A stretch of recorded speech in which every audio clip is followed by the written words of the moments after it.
Hi friends, அனைவருக்கும் இனிய கார்த்திகை மாசம் மணிகள் போலவே அசைந்து ஆடுதே தீபமே. அது காலங்காலமாய் காதல் கவிதைகள் பாடுமே. முத்து முத்து விளக்கு முத்தத்தில் இருக்கு, முத்து பொண்ணு சிரிச்சா வெட்டத்துல, பக்கத்துல நெருப்பா அத்தமாக இருக்கா, முத்தம் ஒண்ணு கொடுத்தா குத்தமில்ல. தீபங்கள் பேசும் இது கார்த்திகை மாசம், மணிகள் போலவே அசைந்து ஆடுதே தீபமே.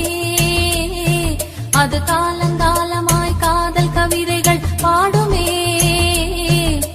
முத்து முத்து விளக்கு முத்தத்துல இருக்கு, முத்து பொண்ணு சிரிச்சா வெக்கத்துல, பக்கத்துல நெருப்பா அத்தமாக இருக்கா, முத்தம் ஒண்ணு கொடுத்தா குத்தமில்ல.